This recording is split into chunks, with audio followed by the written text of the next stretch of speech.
Today I'm going to tell you 3 pros and 3 cons of the new Level 1 interactive classes, and I'm going to tell you right now.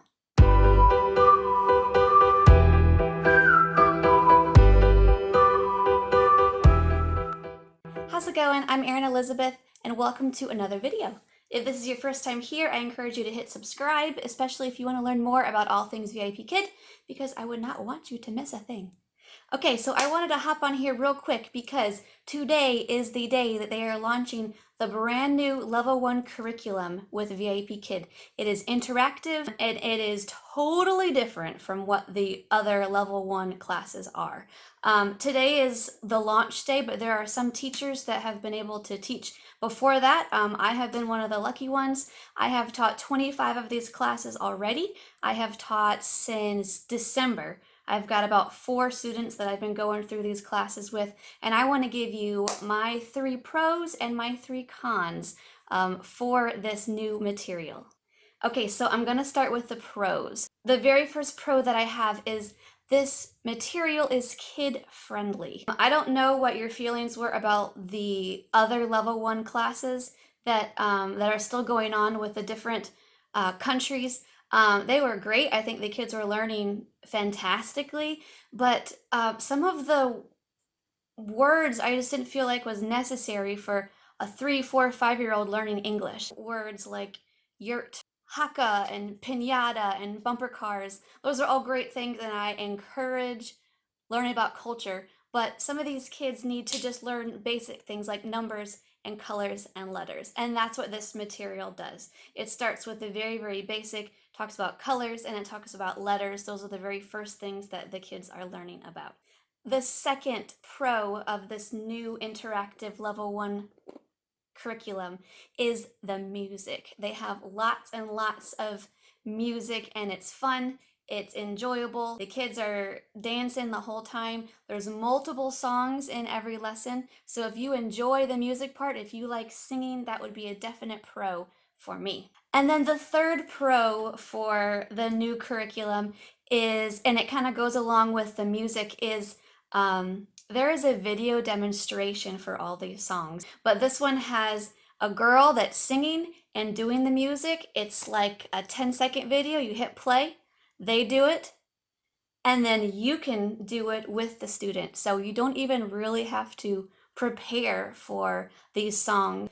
Ooh, I just thought of another pro tip. Now it's going to be uneven because I only have 3 cons. So pro tip number 4 is you don't have to prepare for anything. It's so simple, just clicking through, and that's it.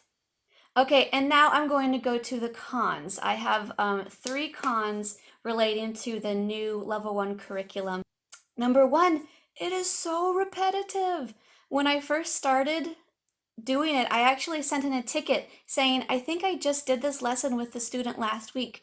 And then I looked and it was titled under a different lesson. So it is very repetitive. Now, it's good for the kids. It's fun and it's entertaining. They're not bored at all, but sometimes you have to find creative ways to do the material over and over and over again. There's only so many ways that you can talk about the color blue. So con number 1, it's very repetitive. Con number 2, I would consider a little bit too interactive. And I know that's the purpose of this new curriculum, but what each slide is you have a slide and the kids can press certain parts of the screen depending on where the flashing hand is. There are multiple aspects to each slide. You might have the hand that says click here, and they click, and it changes different colors. Every time they click, it'll switch. Now, they have complete control of that clicking. If you haven't gotten there yet, and they might just be clicking away, it's difficult to be able to control that. One slide has many different aspects, and the kids can just click through it. And now you may say, well, why don't you just turn the mouse off? I have tried to turn the mouse off before, and it didn't work. I'm not saying that it didn't work for everyone, and maybe that was just one particular class that function wasn't working. But when I tried to turn the mouse off for one of my students while they were clicking, they were still clicking away. So hopefully that's a feature that can be fixed.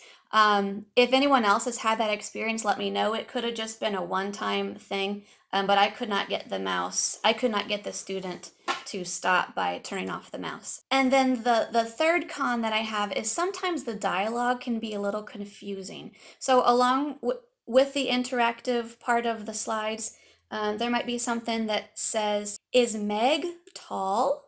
And you look and she's regular size. And you're trying to say, well, no, she's not tall. But then when you click on it, then she turns tall. It's hard to know, am I clicking it? Am I clicking the button before or I'm asking the question? Am I clicking it after? How exactly does it work?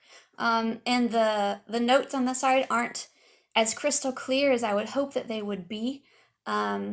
But that is my third con, is that sometimes the order or the dialogue is a little confusing. Now we figure it out. Sometimes I'll do the slide again and we'll say it first, is Meg tall? No. And then we'll click it again and say, is Meg tall? Yes. So we figure it out. But coming in as a new teacher and just learning how everything works, sometimes that could be confusing. All in all, I do love the new level 1 interactive curriculum. I think it is far much better than the old one. I am excited to teach it. I enjoy teaching it. The kids love it. And I give the new interactive level 1 curriculum a big thumbs up. Thank you for watching this video. Please don't forget to subscribe, and I hope you do something that makes you happy today. Goodbye.